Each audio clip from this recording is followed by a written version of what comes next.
E aí, pessoal, bom dia. Espero que estejam todos bem. É, Estamos aqui em mais um vídeo para darmos continuidade à nossa série de estudos bíblicos sobre o livro de Êxodo, né? No vídeo de hoje, nós terminaremos o capítulo 3. No vídeo anterior, a gente parou no capítulo 3, versículo 10, né? Nós falamos sobre a presença de Deus por meio da sarça ardente, né? Deus se apresentando ali a Moisés. Depois de 40 anos vivendo ali em Midian como um simples pastor de ovelhas, Moisés tem esse encontro com Deus. E Deus se apresenta para ele e dá uma missão a Moisés. Então a gente terminou ali no versículo 10, né? No último vídeo, com Deus dando uma missão a Moisés, mandando Moisés voltar ao Egito para libertar o povo de Israel. Então a história está começando a ficar interessante, né? Assim, não que não seja, mas a gente já espera o próximo conflito, né? E, e a gente vai dar continuidade a partir da reação de Moisés, né? Então a gente viu ali Deus se apresentando, falando seus objetivos, do porquê que ele está ali, né? Que a intenção dele é libertar o seu povo. E aí a gente falou sobre esse termo, né? Seu povo, meu povo, porque eu vi a aflição do meu povo e eu desci para salvar o meu povo. E aí, depois de fazer todo esse discurso dizendo que ele vai salvar o povo, ele fala: Moisés, você vai lá libertar o povo. E é interessante porque é meio que um contraste, porque Deus ele faz todo um discurso falando: olha, eu desci, né? Tipo, desci do céu e vim para cá e eu percebi o que está acontecendo e eu ouvi o clamor e eu me sensibilizei e agora eu quero e eu vou libertar o povo. Moisés vai lá e liberta o povo, né? E aí ele manda Moisés. Isso mostra algumas coisas interessantes, né? De como Deus ele quer trabalhar, ele quer fazer a sua vontade prevalecer e só que ele não quer fazer isso sozinho e ele acaba usando as pessoas e nesse processo a intenção dele é usar Moisés. Então a gente vai agora continuar a história. Vamos ler do versículo 11 até o 22 para terminar o capítulo. E a gente vai ver agora a resposta de Moisés e o que, que Deus ele fala. Então, então vamos lá. Peguem suas Bíblias, abram no capítulo 3 de Êxodo e vamos ler do versículo 11 até o 22. Aí eu vou ler aqui, vocês me acompanham e depois a gente faz as considerações.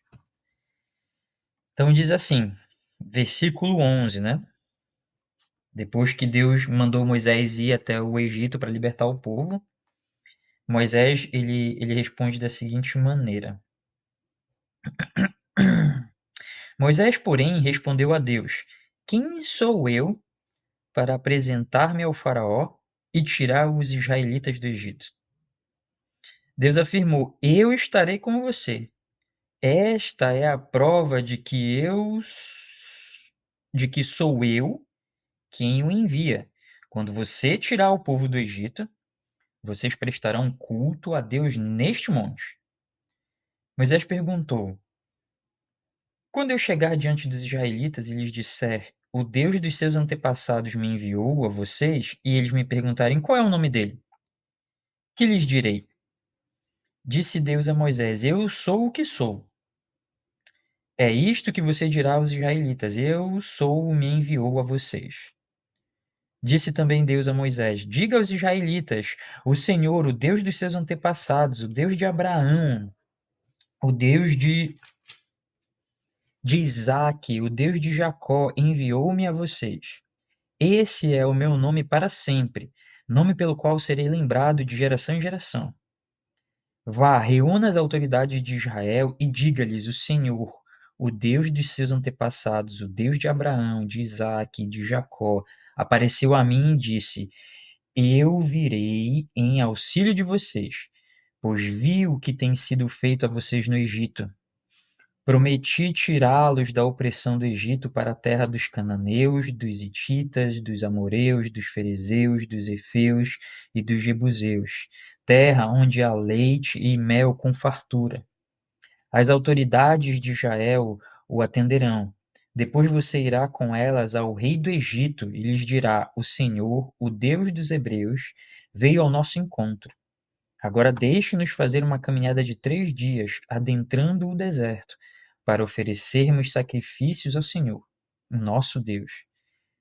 Eu sei que o rei do Egito não os deixará sair, a não ser que uma poderosa mão o force.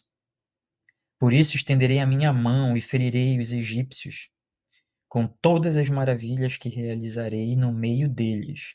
Depois disso, ele os deixará sair. E farei que os egípcios tenham boa vontade para com o povo, de modo que quando vocês saírem, não sairão de mãos vazias.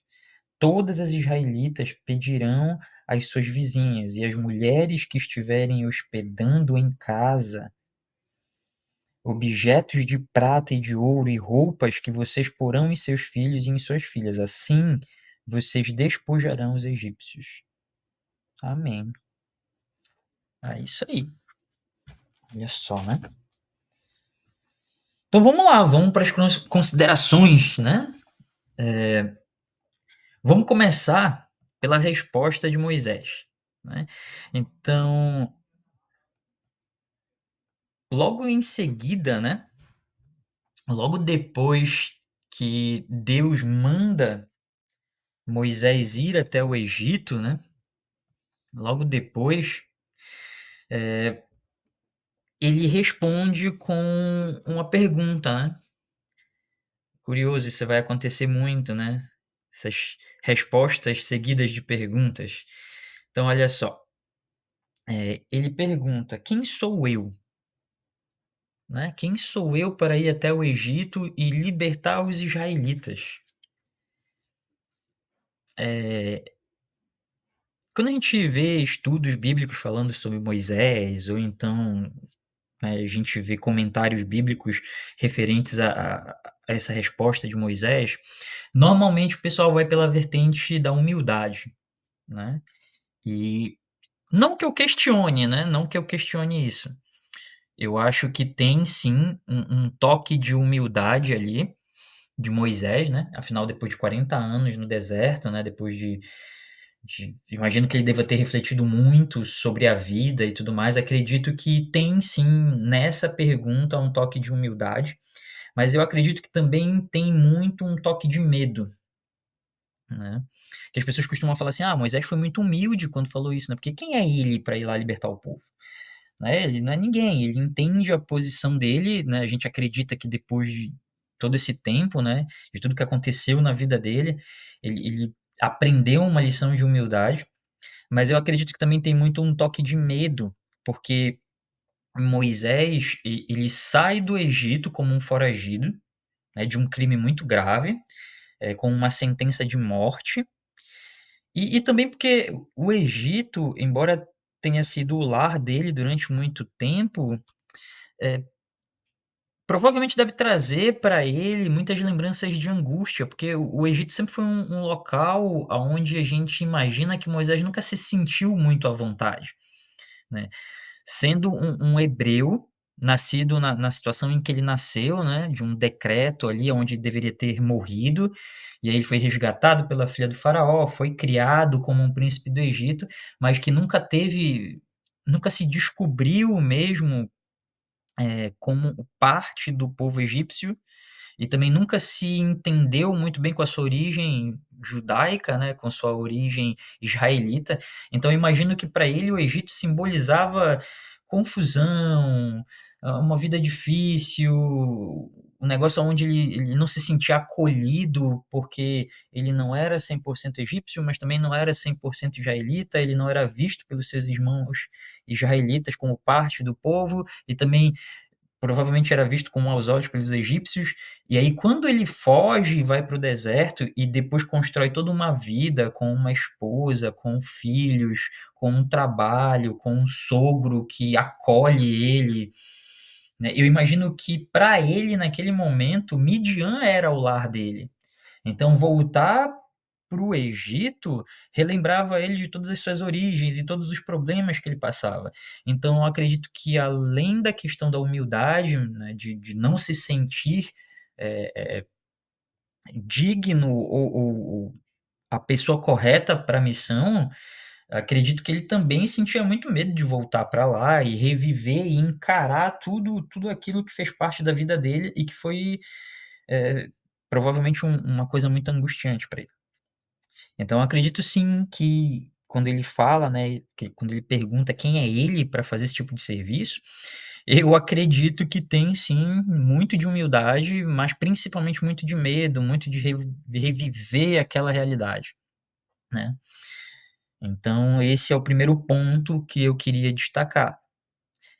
E aí, o segundo ponto, né, é a resposta de Deus. Então, assim, quando ele pergunta quem sou eu, né, como é que Deus responde? Deus, ele fala o seguinte, no versículo 12, Deus afirma: Eu estarei com você. Eu estarei com você. Então, quando Moisés pergunta quem sou eu para fazer essa missão, a resposta é basicamente assim: não, você não é ninguém. Mas eu, Deus, irei com você. Né? Eu estarei com você. Então, aqui também a gente meio que tem uma afirmação dessa questão do medo, né? Então, Moisés tinha sim um medo de ir, e aí Deus tenta confortar ele falando: "Não, mas eu estarei com você", né? Você não é digno, tudo bem, eu sei, né? Mas eu te tornarei digno, eu irei com você. E aí é engraçado porque Deus ele faz uma afirmação que é meio estranha, porque ele fala assim: eu estarei com você, eu irei com você. E aí ele fala: esta é a prova de que sou eu quem o envia. Né? Então ele fala assim: ó, essa aqui é uma prova, né, para as pessoas, para todo mundo, para você, para todo mundo. Essa aqui é a prova de que eu, Deus, estarei com você. Ele fala assim: quando você tirar o povo do Egito, vocês prestarão culto a Deus neste monte. Então é engraçado porque assim a prova de que Deus está com ele é uma prova que ele só vai ver no futuro. Então Deus fala assim, ó, a prova de que sou eu que estou te mandando é que depois, lá na frente, depois que tu libertar o povo, vocês prestarão culto para mim aqui. E por que eu falo que é uma afirmação estranha? Porque é uma afirmação que ela só existe no futuro. Porque qual seria o mais sensato, né? Entre aspas, assim, pra gente hoje. Se eu quero uma prova, né? Eu espero uma prova agora, no presente, né? Então, Deus está comigo? Então me manda um sinal agora, né? Sei lá, faz alguma coisa, sei lá, manda um sinalzinho aqui, um sinalzinho ali, sei lá, põe num outdoor um versículo bíblico, ou põe um versículo bíblico, sei lá, no para-brisa de um carro, sei lá, me manda um sinal, alguém vai me ligar aqui agora para eu saber que o Senhor está comigo, né? Então a gente sempre pede a prova de que Deus está com a gente, o sinal no momento presente. Mas aqui Deus ele faz uma afirmação estranha, e eu falo estranha porque a gente está acostumado a pedir sinais antes, né, para poder ter a prova de que Deus está com a gente, né? E aqui Deus fala: olha, o sinal de que sou eu que estou te mandando é que lá no futuro você vai prestar culto aqui para mim. Vocês vão celebrar que vocês estão livres aqui nesse monte comigo, no futuro. Então a prova de que eu estou com você, ela não vai aparecer agora, ela vai aparecer lá na frente no futuro. E isso é muito bíblico, eu poderia dizer assim, né? E essa é uma prova que ela exige fé. Porque ela só vai acontecer no futuro. Então Moisés só vai ver a prova de que Deus está com ele no futuro, quando tudo já estiver resolvido e o povo estiver livre. Por isso que eu falo que é uma afirmação estranha, é uma estranha para a gente, porque hoje, no mundo que a gente vive, a gente espera a prova agora, né? A gente não quer esperar para ver a prova no futuro. E a prova de que Deus está comigo, ela só será revelada no futuro. Interessante, né? Que coisa.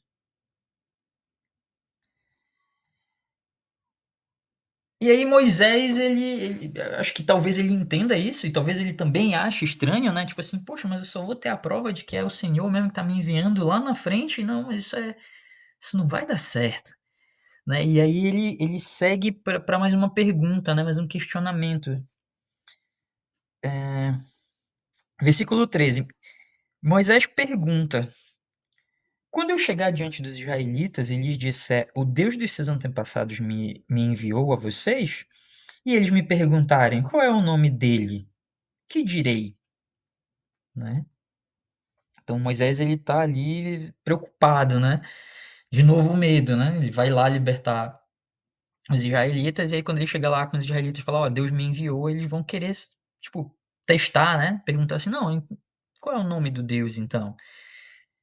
E aí aqui chega talvez a parte mais interessante, mais importante dessa seção aqui do capítulo 3, que é a resposta de Deus para Moisés sobre o seu nome, né? E aí ele fala assim: disse Deus a Moisés, versículo 14: eu sou o que sou. É isto que você dirá aos israelitas: eu sou, me enviou a vocês. E aí ele continua: disse também Deus a Moisés: diga aos israelitas: o Senhor, o Deus dos seus antepassados, o Deus de Abraão, o Deus de Isaque, o Deus de Jacó, enviou-me a vocês. Esse é o meu nome para sempre, nome pelo qual serei lembrado de geração em geração. Aí a gente para aqui. E aí a gente fala sobre o nome de Deus. Esse trecho do livro de Êxodo, ele é um. Esse versículo, né? Ele é um versículo que ele é muito debatido. E existem várias discussões, vários debates filosóficos sobre o nome de Deus e o seu significado, né? Na tentativa de traduzir esse eu sou, né? Esse eu sou, as pessoas elas traduzem como Yahvé, né? Eu sou. E por que que eu falo que tem toda uma discussão filosófica? E aí tem muitas mesmo, tá? E longe de mim tentar dizer ou ditar o que que é e o que que não é, tá? Mas eu vou colocar aqui as principais impressões que as pessoas falam. Então, esse termo eu sou, as pessoas identificam, as pessoas quando eu falo são os teólogos, o pessoal que debate sobre esse assunto, né, sobre esse texto, sobre o nome de Deus, elas falam principalmente que esse eu sou traz uma ideia de um Deus eterno, aonde ele é o ser que realmente existe. Né? Então o pessoal costuma falar assim, não, todo mundo está existindo por um momento. Nós estamos aqui de maneira passageira, mas Deus não, Deus é eterno. Ele é o único ser que realmente existe. Nós estamos só passando um tempo aqui, mas Deus não, Deus ele é eterno. Então, quando ele fala eu sou, né, ele traz essa ideia de que assim, ó, eu sou o único.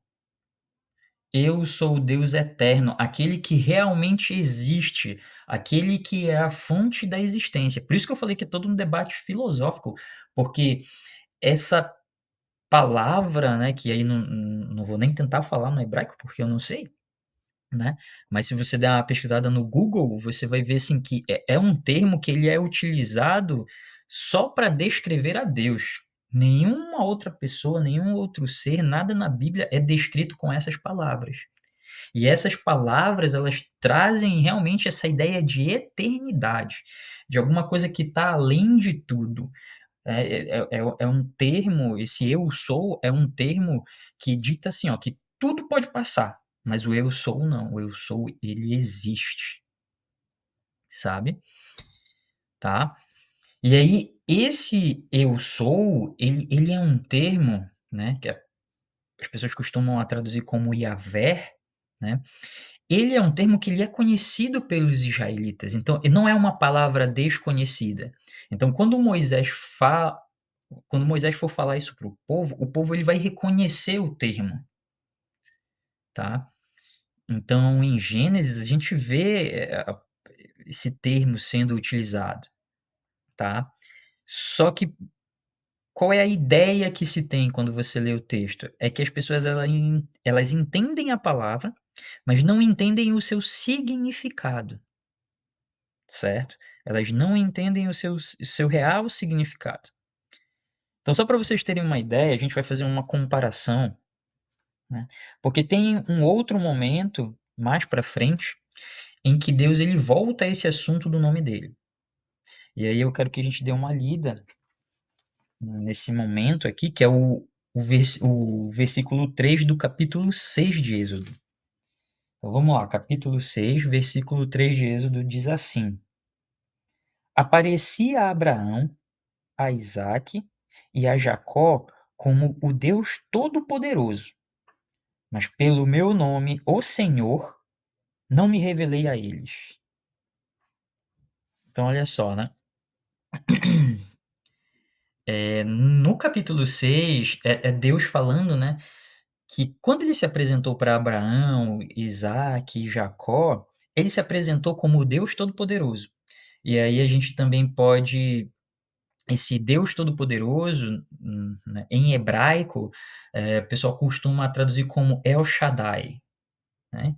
Então, olha só, Deus ele tem vários nomes, e cada nome representa um aspecto de Deus.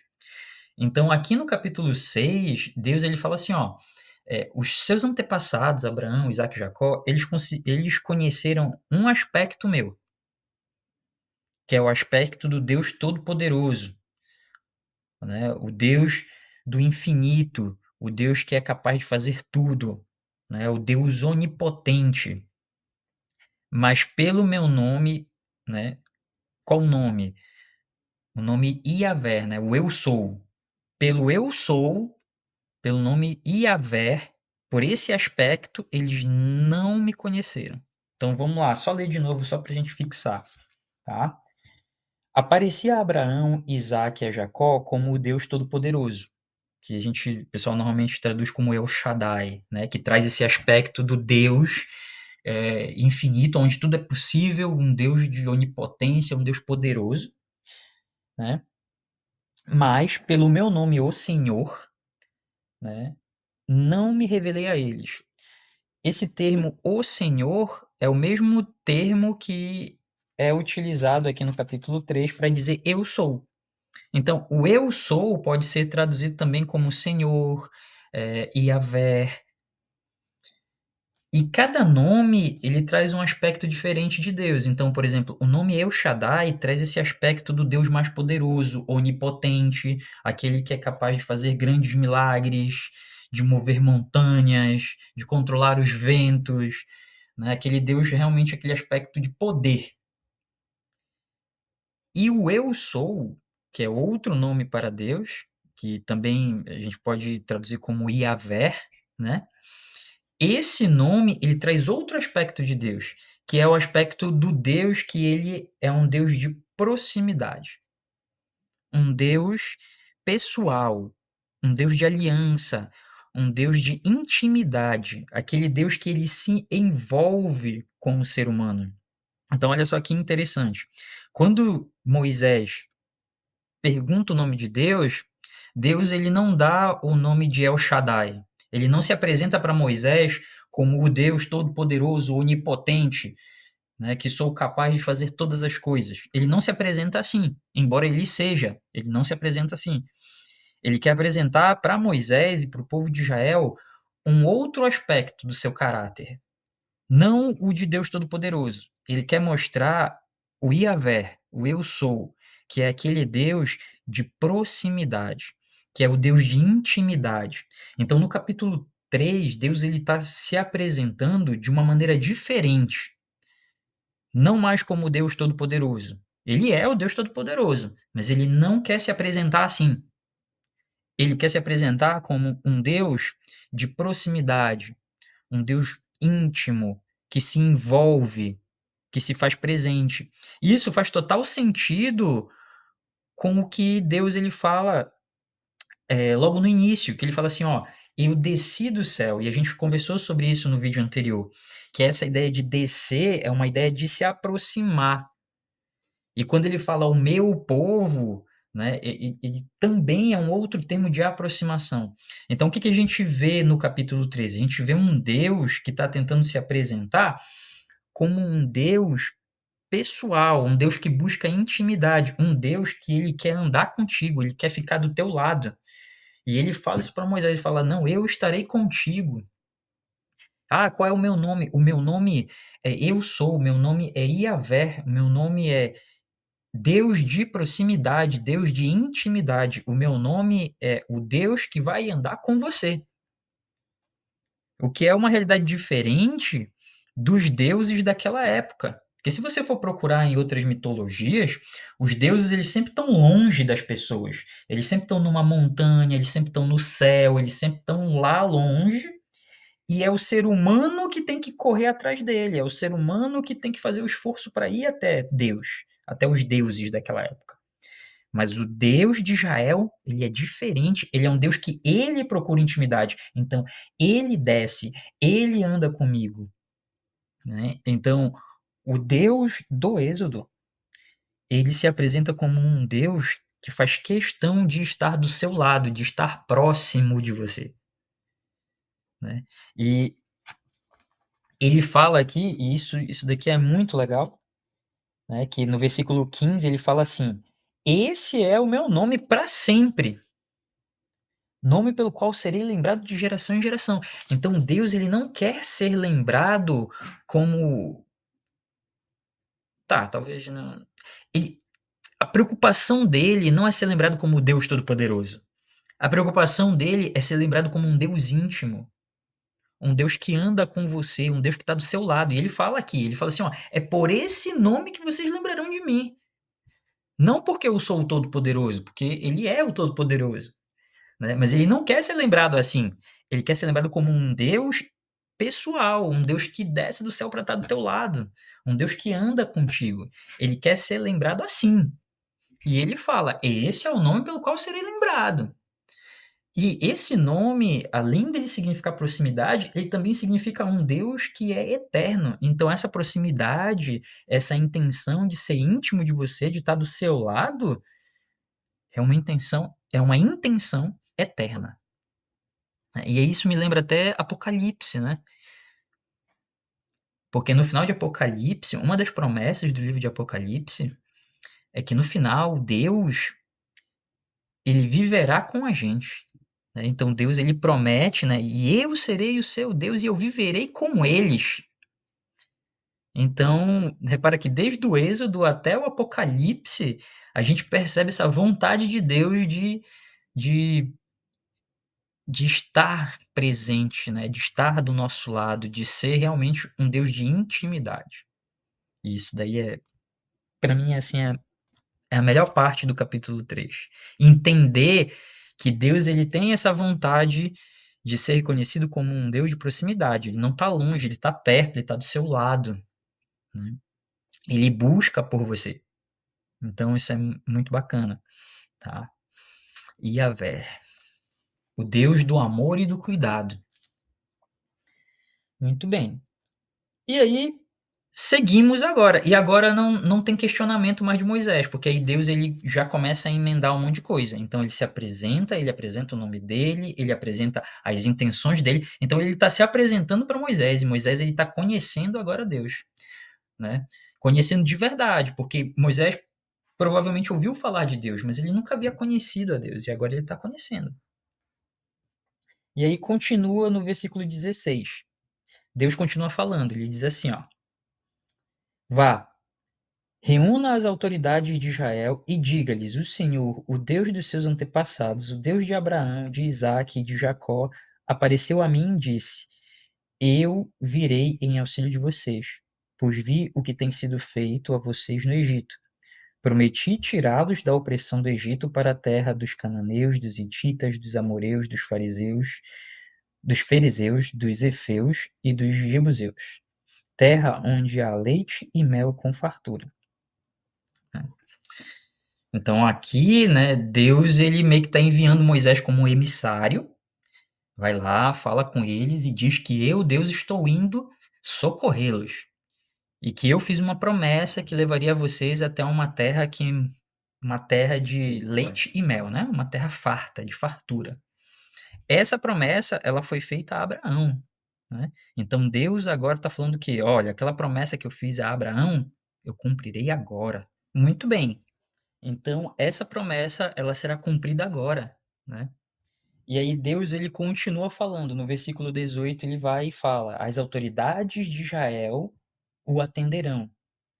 Depois você irá com elas ao rei do Egito e lhe dirá: o Senhor, o Deus dos Hebreus, veio ao nosso encontro.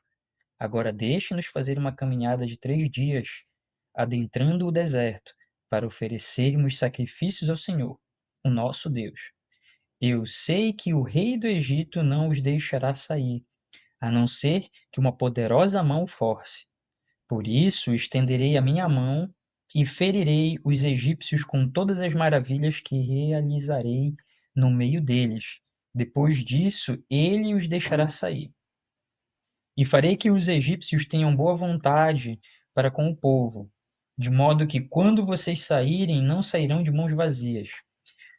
Todas as israelitas pedirão às suas vizinhas e às mulheres que estiverem hospedando em casa objetos de prata e de ouro e roupas que vocês porão em seus filhos e em suas filhas. Assim vocês despojarão os egípcios. Olha só, né? Muito bem. Sabe o que é interessante? É que no finalzinho do capítulo 3, do versículo 18 em diante, logo depois que ele diz que vai cumprir a promessa, ele começa a fazer revelações. Né? Ele começa a revelar para Moisés o que vai acontecer, talvez com a intenção de acalmar Moisés. Né? Então ele fala: olha, as autoridades vão aceitar você depois que você mandar a minha mensagem, falar que eu vou cumprir a minha promessa. As autoridades israelitas vão aceitar você, você vai lá com o rei, vai pedir para sair, o rei vai dizer não, porque eu sei que o rei ele só vai deixar se for uma mão poderosa, né? Eu vou ferir o Egito e aí no final ele vai deixar vocês irem embora e vocês ainda vão despojar os egípcios. Vocês não vão sair de mão abanando. Então ele faz uma revelação para Moisés. Do versículo 18 ali até o final, o versículo 22, a gente tem o que na literatura a gente chama de anúncio de enredo. Sabe o que é um anúncio de enredo? É um anúncio daquilo que vai acontecer. Então, aqui a gente tem, no versículo 18 ao 22, a gente tem um anúncio de enredo do que vai acontecer com Moisés quando ele voltar para o Egito. Então Deus ele já está revelando para ele tudo o que vai acontecer. Talvez com a esperança de que Moisés, por meio da fé, né, fique mais calmo, né, pare de ter medo, porque Deus está falando: olha, você vai vencer. E Deus ele descreve com detalhes tudo o que vai acontecer. Você vai lá falar com as autoridades vão aceitar você, você junto com as autoridades vão falar com o faraó vai recusar o pedido, eu vou ter que fazer maravilhas, vou ter que usar de uma mão forte para poder convencer o faraó, e aí no final, depois que eu usar do meu poder, né, aí o faraó vai deixar vocês irem embora, e quando vocês forem embora, vocês ainda levarão espólios. Então ele faz uma grande revelação com a intenção de acalmar Moisés e falar: olha, eu estou te mandando uma missão que é uma missão de vitória. Você vai vencer, entendeu? Você vai realizar o que eu estou te falando. Nós vamos libertar o povo do Egito. Né? Então, o final do capítulo 3 ele é um anúncio de enredo, é um anúncio do que vai acontecer nos próximos capítulos. Né? Então, Deus ele já revela isso para Moisés. E aí lembra, né, lá lá no início, né, que a gente falou da prova, né, que Deus fala assim: a prova de que eu estou contigo é que vocês no futuro se reunirão aqui para prestar culto para mim aqui nessa montanha. Toda a congregação de Israel. Esta é a prova. E aí Deus ele revela de novo: vai acontecer isso, mas no final vai dar tudo certo e vocês sairão do Egito. Então a gente termina o capítulo 3 com uma revelação de Deus para Moisés, que é uma revelação de vitória. Né? Então, a expectativa é que Moisés agora se acalme, né? Aceite sua missão, pare de temer, né? E aí Deus ele exige nesse momento fé, fé na promessa, né? Fé na revelação. Deus fez uma revelação de que vai ser uma missão vitoriosa. E agora cabe a Moisés ter fé, acreditar e não deixar se levar pelo medo. Porque, embora seja uma missão que vai ser difícil, né? Porque pela revelação Deus fala, não, o faraó não vai deixar facilmente. Eu terei que estender minha mão poderosa sobre o Egito. E aí só depois então ele permitirá que o povo saia do Egito. Então é isso. Então aqui nós encerramos o capítulo 3 e também encerramos esse vídeo, né? Espero que vocês tenham gostado do estudo de hoje e espero que me acompanhem no próximo, que aí começaremos o capítulo 4. E o capítulo 4 também tem várias reviravoltas muito interessantes, muito legal, tá? Então espero vocês lá. Espero que estejam gostando do estudo, tá? E nos vemos no próximo vídeo. Muito obrigado, que Deus abençoe a todos vocês, que Ele esteja ao seu lado, lhe guarde e lhe proteja. A todos nós, na verdade. Amém.